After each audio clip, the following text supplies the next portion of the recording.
If you haven't been with us, we've been talking about the role of algorithms in our lives, and in particular asking the question, what are algorithms doing to your soul? Not just what are they doing to our mind, what are they doing to our body, but what are they actually doing to our soul? The amount of time we're spending scrolling, how is it actually shaping us? And we've been looking at the fact that the algorithm isn't just about distraction anymore, it's about formation. That the algorithms in our lives, they're not just trying to get our attention in order to sell us stuff, they're not trying to just get our attention in order to keep us on the feed, but it's more than that. That the algorithms start to form us, they start to shape us, and we've looked at things like what do you do with the outrage cycle, how do you know what's a lie and what's true, we've looked at comparison, and today we're going to look at something I'm passionate about. I think of all the weeks, of all the things we could talk about, this is the most proactive thing you can do. This is probably the healthiest thing you can do to make sure that you manage the algorithm and it has a really healthy place in your life. That if you did this one thing, if you said, well, what could I do of all the things? If you did this one thing, to me, it's the most important thing that you could do. And we're going to start the conversation today talking about loneliness. The truth is we're more connected and more lonely than ever before. That when you look around us in our world, we've never been more connected. Never have you been connected to more people, never have you been connected to more circles, and never have we been more lonely. UCLA actually has developed a loneliness index, been running since 78. They tweaked it in the mid-80s. And it looks at, hey, what is the level of loneliness or feeling alone or feeling disconnected in the U.S. culture? And 3 out of 5 people would say, for prolonged periods of time, I feel alone, disconnected, or lonely. And the thing about loneliness and disconnection is that the younger you are, the more likely you are to feel lonely. That the youngest generations are the loneliest generations. And if you're male, you're also more likely to be lonely. So if you're a young male, you're among the most lonely people currently in our culture, if that's you. That it's not that we aren't connected, we're connected to all kinds of people, but there's all of this loneliness that we experience. And so much of this is driven by the algorithm. What do I mean by that? Because our algorithms are continuing to vie for our attention so that we spend more time on our phone. So as a result, we end up staying connected but more lonely, right? You've probably been there when you've been at a restaurant and everybody goes to the restaurant together and you're all excited, and then what do people do? A third of the time they spend, everybody's on their phone. They're all connected, but you're sort of alone at the same time. Or maybe once 2 people go to the bathroom, the 3 of you are left, you don't have a conversation. You all pick up your phones because you know in the bathroom they're on their phones, right? And so everybody gets on their phone. We're more connected than ever before, but we're more lonely than we've ever been. That the algorithm is constantly asking for our attention. And I want to look at this specifically today. And today we polled to find out, hey, what actually about the algorithm pulls your attention away? Which of the following steals your attention most was the survey we did today.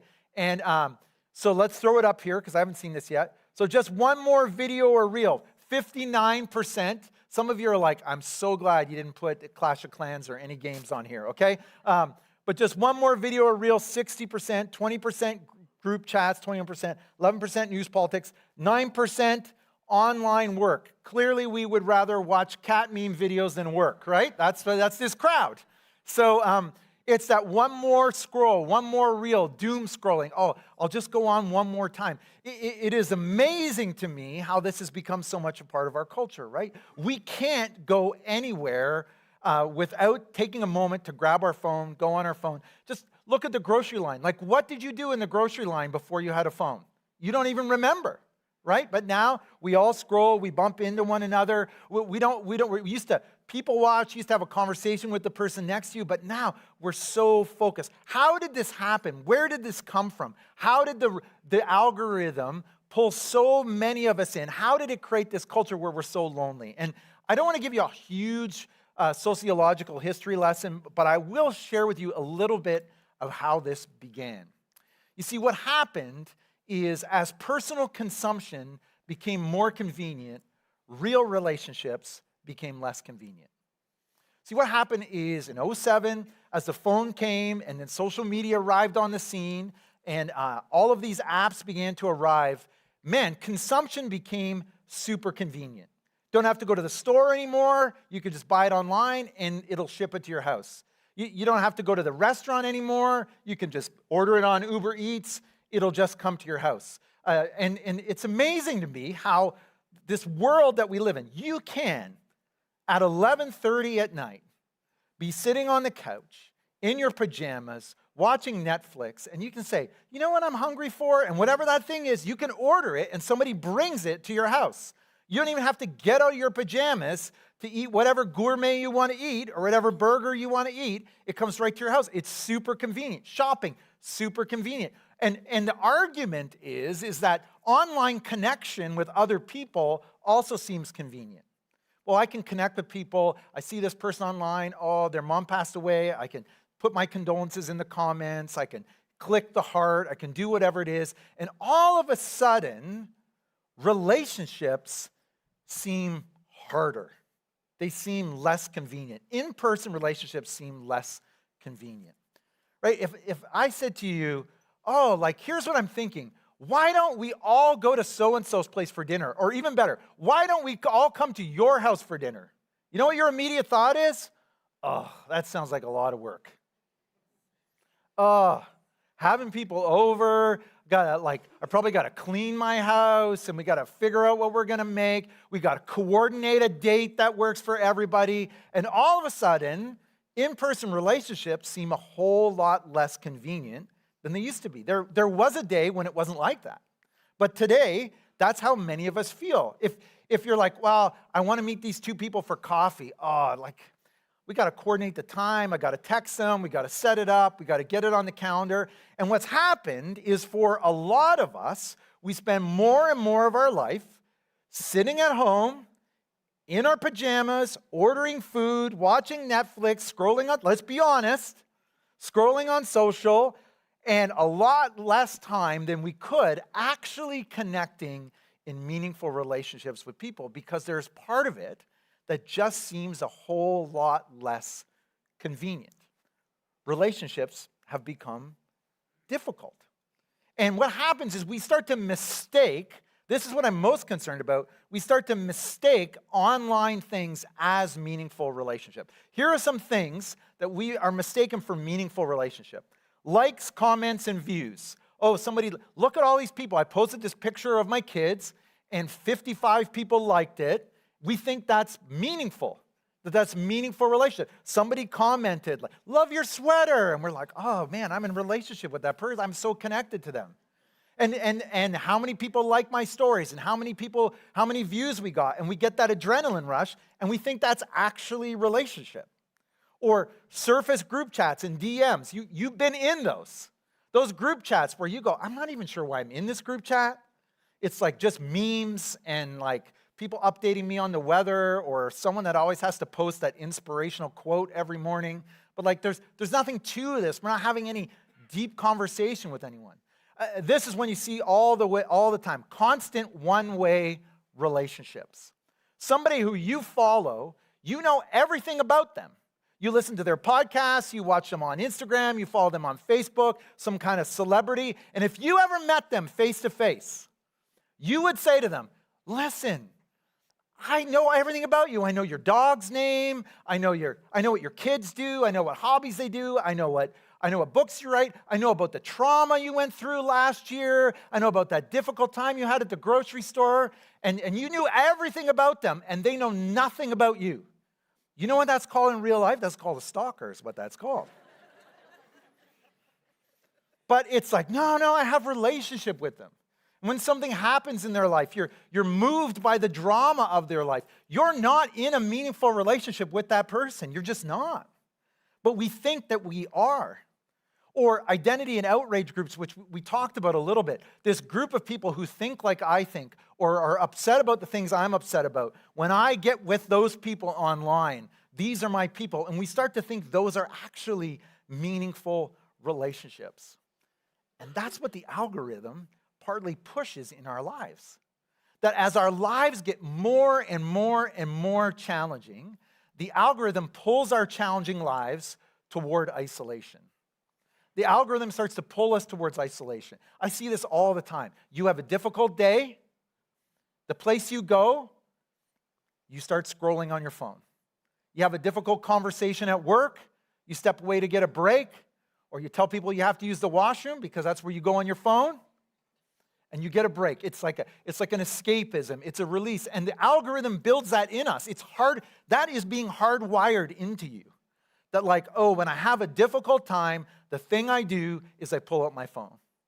When something hard is happening, the thing I do. When I want to escape from the world, the thing I do. When I need an adrenaline kick, the thing I do is I go on my phone. And the algorithm continues to pull us and pull us and pull us away from actual meaningful relationships in our life. And we end up living isolated lives. Connected, but isolated.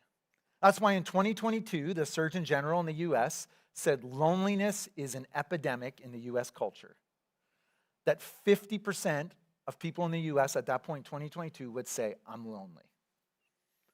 That I don't really have any meaningful relationships with people. And the algorithm continues to pull us towards isolated lives. How do you stay healthy when the algorithm tempts you to isolate to keep your attention? What do you do about this continual temptation to isolate? That's what I want to talk about today. And we're going to look at the book of Hebrews. I'm going to look at a passage I don't think I've ever taught on before. And what you're going to see in Hebrews here is you're going to see a group of people, they're Jewish, and they've converted from Judaism to Christianity. They believe Jesus is the promised one, the Messiah, and they're following him. But they're in a real high-pressure situation. Here's the pressure situation they're in. On one hand, they have their friends who are still practicing Jews, who are continuing to want to pull them towards the temple ceremonies that they've done before, sacrificing animals for forgiveness, going through water cleansing ceremonies. And the whole idea is that you need a high priest between you and God. But because Jesus has died, they believe he's the chosen one. He's made the way to God. You can have a personal relationship with God because he sacrificed once for all on the cross. But they keep getting tempted to go back to the old ways because all their friends are doing that. Their friends are like, hey, you got to come back. And at the same time, they're living in a Roman culture. They're occupied by the Romans who don't really like them. They don't really fit in a box to them. And they're a little bit under pressure from both sides. And what happens is they start to isolate themselves. And when you read Hebrews, you see all of these continued encouragements around this isolation that, hey, don't isolate yourselves. Let's pull together here. Let's rally together here. And what happens is we see under pressure, what can they do to not isolate themselves? And this is what it says in Hebrews chapter 10. It says, and so, dear brothers and sisters, we can boldly enter heaven's most holy place because of the blood of Jesus. By his death, Jesus opened a new and life-giving way through the curtain into the most holy place. Now, what is this about? In the temple at the time, when they were practicing Jews, there was a holy place where God was present, and they needed to go through these ceremonies. They needed a priest to get there, and he's reminding them, guys, you don't need to do that anymore. You don't want to do that anymore. Listen, you've got Jesus now. Jesus is changing your lives. He died. He rose again. He's transforming lives. You can have direct access to God. And he says this, and since we have a great high priest who rules over God's house, let's go right into the presence of God with sincere hearts, fully trusting in him. Guys, lean into your faith. When you're under pressure, lean into who Jesus is. Don't forget who he is. And then he says this, for our guilty consciences have been sprinkled with Christ's blood to make us clean, and our bodies have been made washed with pure water. He starts alluding to those former ceremonies and saying, we don't have to do that anymore because of what Jesus has done for us. He lived a perfect life, the Son of God, died on a cross so that when we believe in him, we can have direct access to God.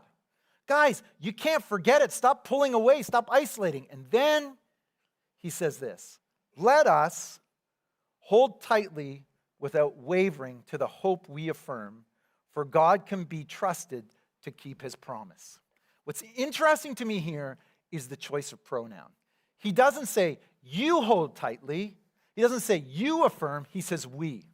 There's an element of, guys, rally together here. We're in community here. We're in relationship here. We want to rally together around the fact that we can trust in Jesus.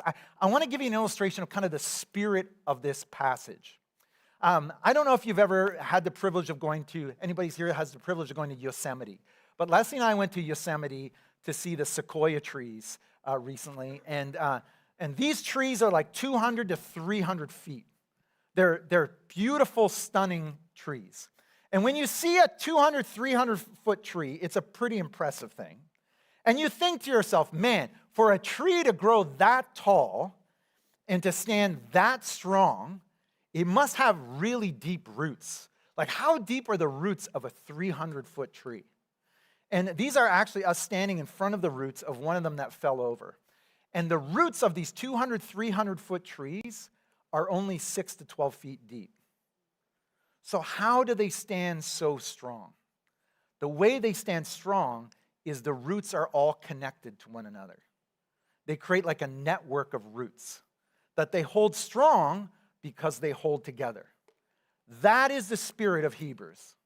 That is what he's talking about in this passage. Guys, come together. We have to affirm. We have to pull together and remind ourselves of what Jesus has done. Unwavering. Another translation says unswervingly. We've got to grip it tight, and we've got to point in a straight line towards the promises of Jesus and what he wants for our lives. And the way they're going to do it is we're going to do it together. We got to rally together. He says, let us think.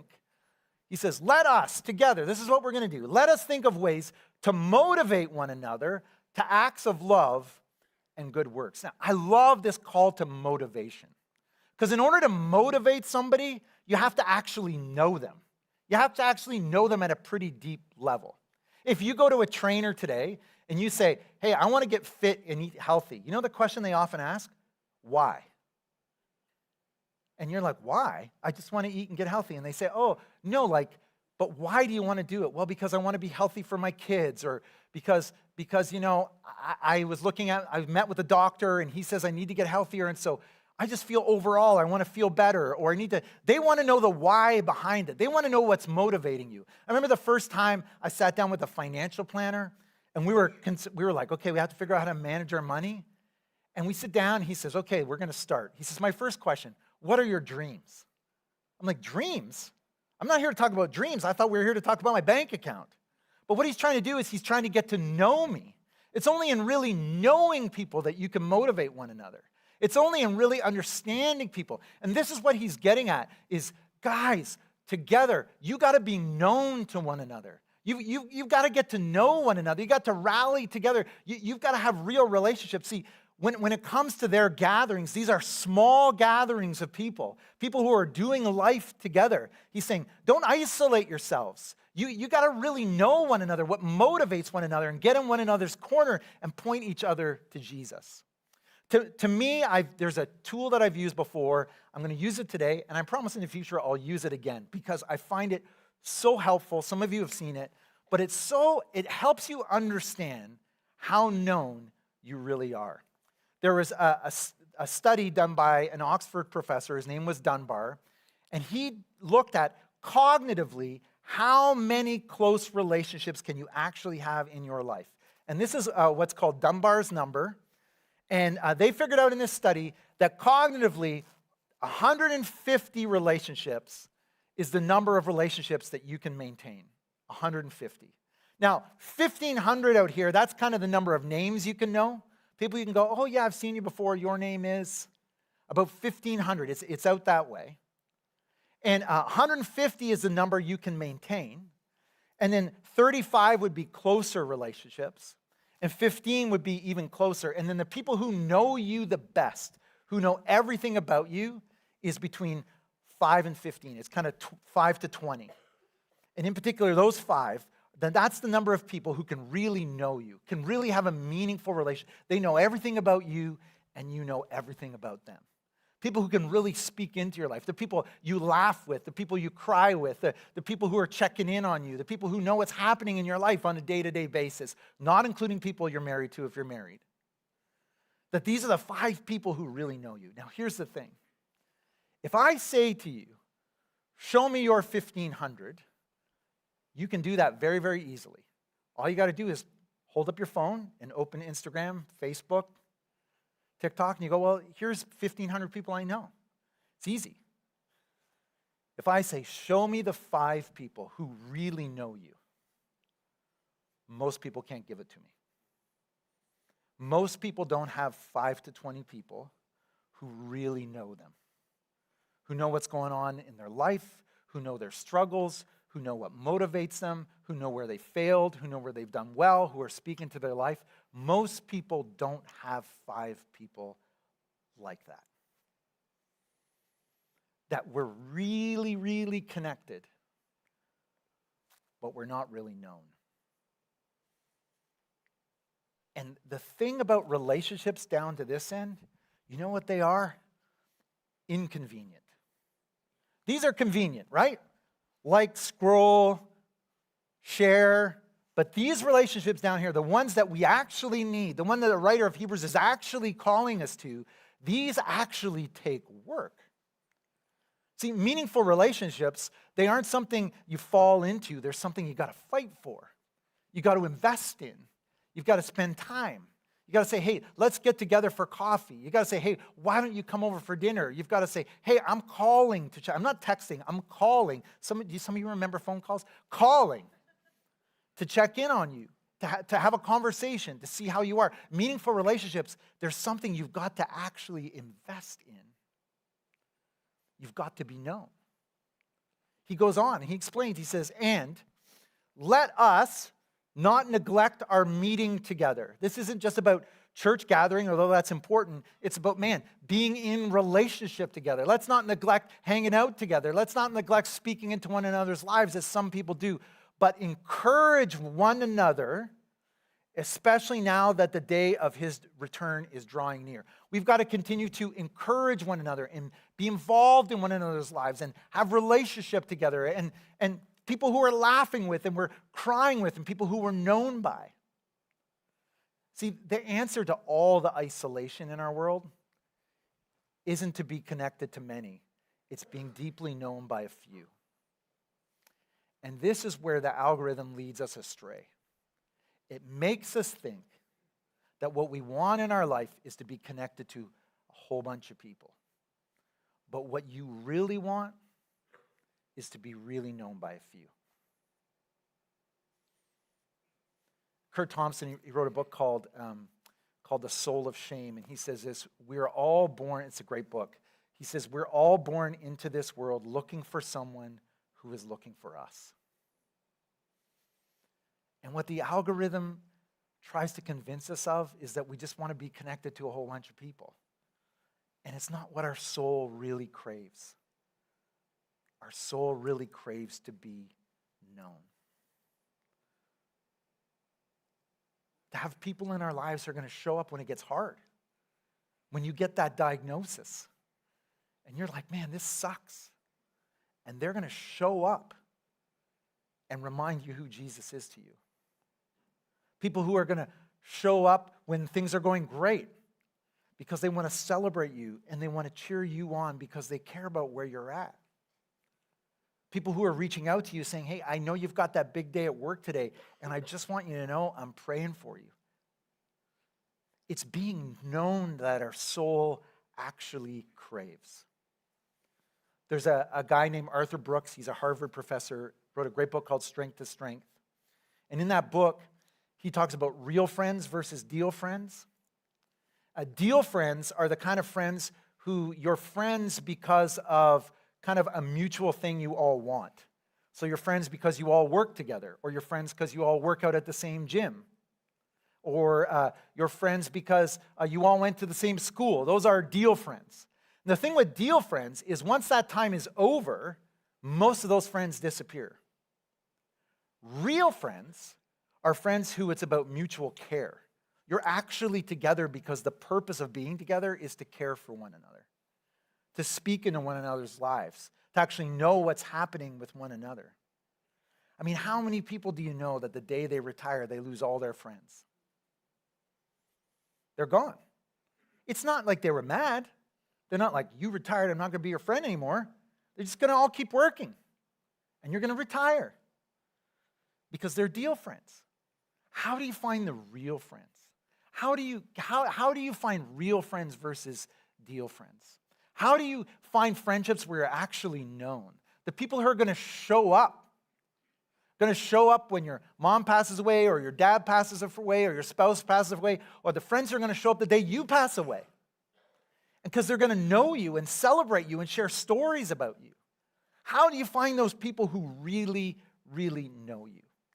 I'm super passionate about this topic for two reasons. I love teaching the Bible, but the reason I'm passionate about this topic is because I desperately want this for everybody. And this is something, I'm not good at a lot of things, but personally, in my personal life, I'm really good at this one. That I have 5 friends, actually 10, 2 groups of 5, but one group of 5 friends that are closest, who I meet with for 2 to 3 days, at least twice a year, we get together. Have the opportunity to hang out and to speak into one another's lives. And one of those guys, his name's Matt, and he texts me every single Sunday morning. He's a pastor. Before I even wake up, because he's on the East Coast. And he texts me to say to me, Jeff, I just want you to know I'm praying for you. And then he always prays something specific in the text. And you know what it's usually about? It's usually about how my identity is in Jesus and not in this church. That I'm a son of God. And that some days it goes well here and some days it doesn't.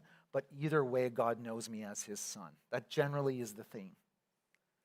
And I get that every Sunday morning before I walk up here. That's a real friend. How do you get real friends? Friends who know you, who know what's going on in your life. Because we don't need more connections. We need to be more known by a few. What motivates us, what encourages us to point us to Jesus. And honestly, sometimes to call us out on the crap in our lives, right? And so what I want to do today is, I've read widely on this. One of the best books is Finding Your People by Jenny Allen. And what I want to do is give you a tool to help you build real friendships, to help you actually do it. And it starts with proximity. So we're going to put the first one up, proximity. Proximity is, if you want to make friends, you have to be with other human beings. That's where it starts. So all the introverts are like, I'm out already. I don't even want to do this. But you got to be with other people. You've got to rub shoulders with people. This is one of the reasons that we have small groups here and we have volunteer teams. We're trying to get you in proximity with other people. I'm not arguing everybody's going to become your best friend, but you can't be known by people if you're not actually with human beings. And then that's pretty simple. And the second one is purpose. There has to be some kind of purpose to it. There has to be some kind of goal to it. So with our small groups, you're studying the Bible, you have an opportunity to build community together, you're often having food together. That's purpose. For you, it might be, hey, we golf once a week. It might be, hey, we get together once a week because we're working on this, or we're passionate about that, or we want to answer this question, or whatever it is. There's got to be some kind of purpose. Otherwise, the gathering, the connection with that person dies out. So proximity, this is all in what we just read in Hebrews, right? Don't give up meeting together. You've got to do this on a regular basis. And the purpose, encourage one another. The purpose is continue to point people to the promises of Jesus. That's purpose. Now, that's fairly easy. It's the next one that people struggle with, and that's transparency. At a certain point, somebody in the relationship has got to be authentic. Last week, I was out for dinner with a group of guys, and we sat down, we're eating, and then one of the guys says, well, I'm going to ask a question, I want everybody to answer it. So, we're talking about our kids and life and whatever, and he says, here's the question. What's one thing that a year from now, you hope about your life will be radically different? And then you're like, oh, okay, we're going there. This is where we're going now, right? You've been there. And he said, and this is what he said. So we're all like, oh man, I was like, this is going somewhere. And then he says this, while you're thinking, I will go first. See, often we want the other person to go first. I want to be their friend. They need to be transparent with me. But the way this works is we have to go first. And you're like, but I might get hurt. Yeah.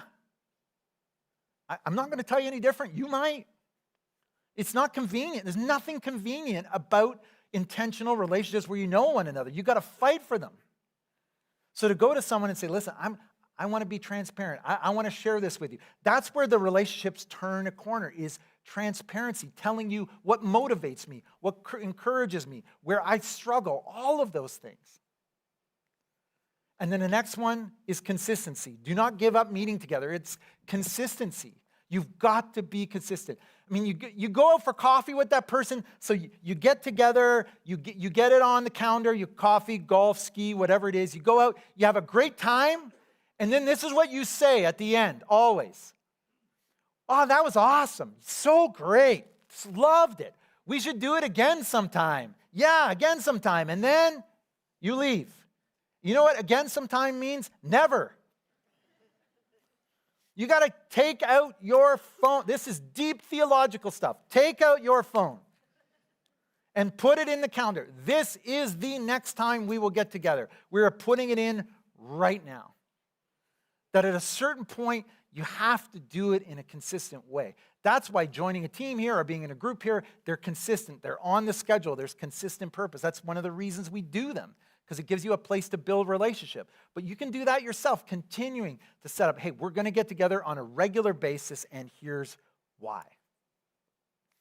Now, the last one is maybe the most powerful one, but it's the most difficult one. And the last one is accountability. Accountability. To me, that's the peak. I have these 5 friends who I hang out with, who I'm telling you, I've got another 5 as well. And accountability is the part that even now I find the most difficult.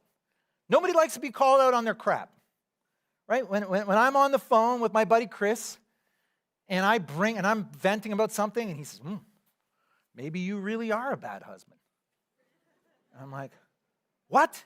That's not what I wanted to hear.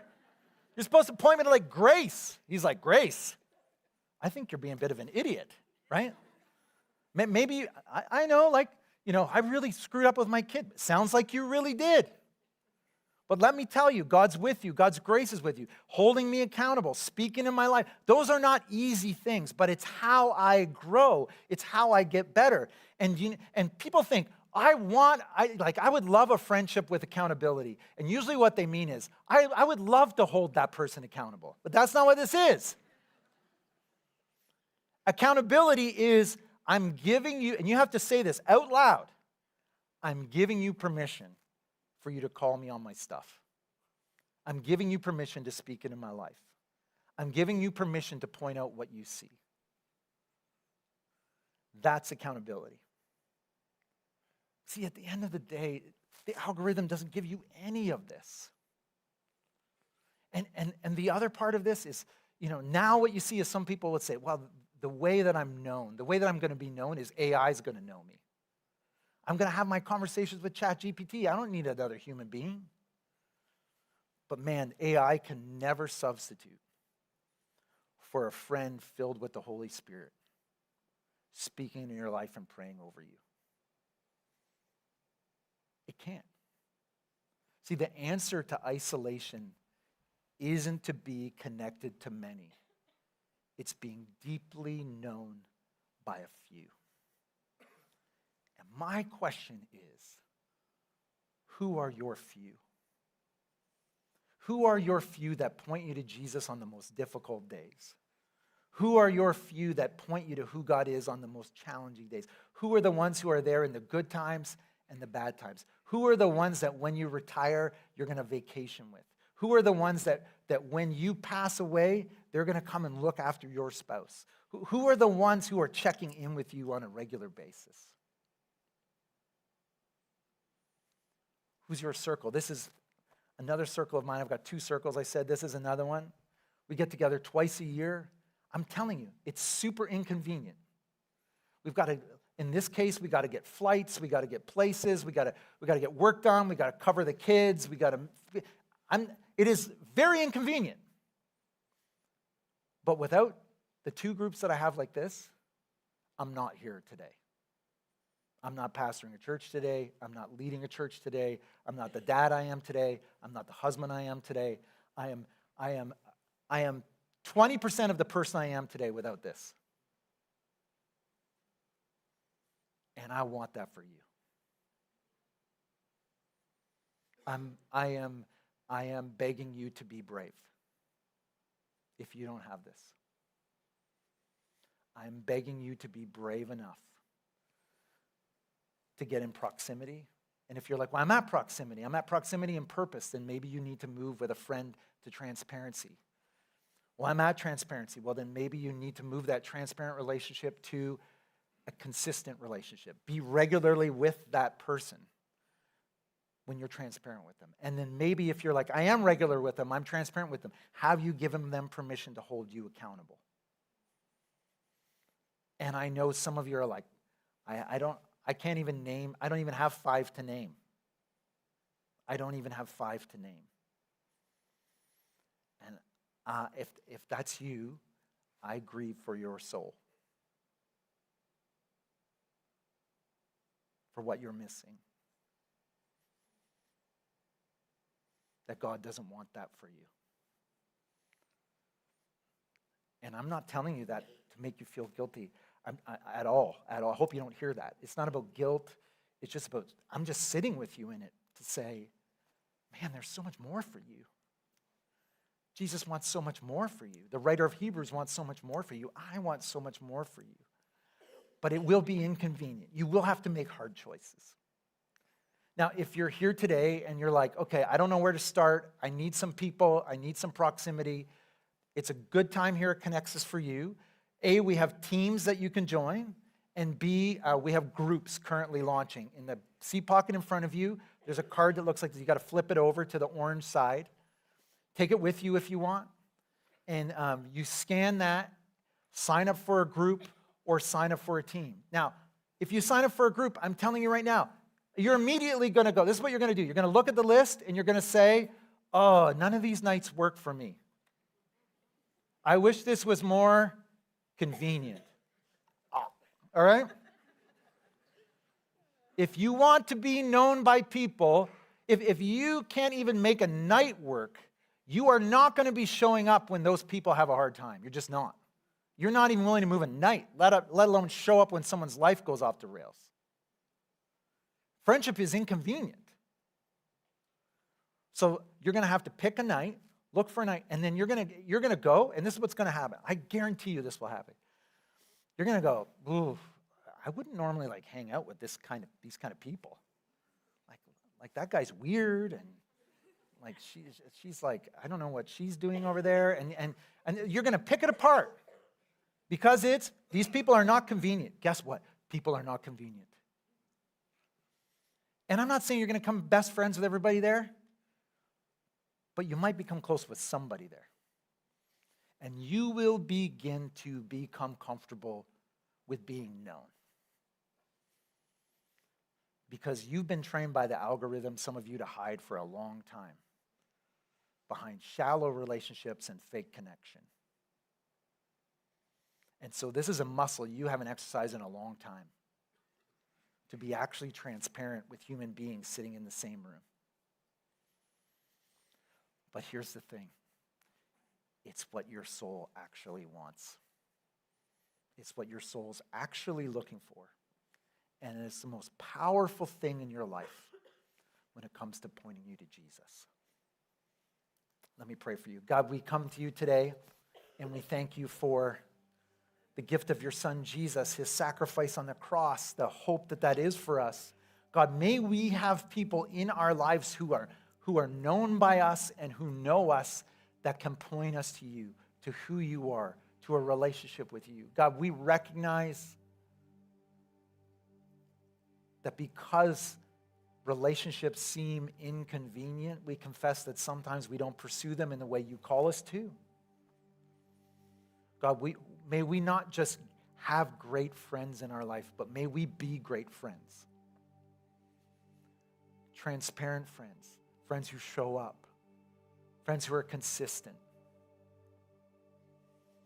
not just for our own souls, but that we might point one another to Jesus, that we might hold steady and hold firm in an unswerving way around the promises of Jesus in a pressurized world.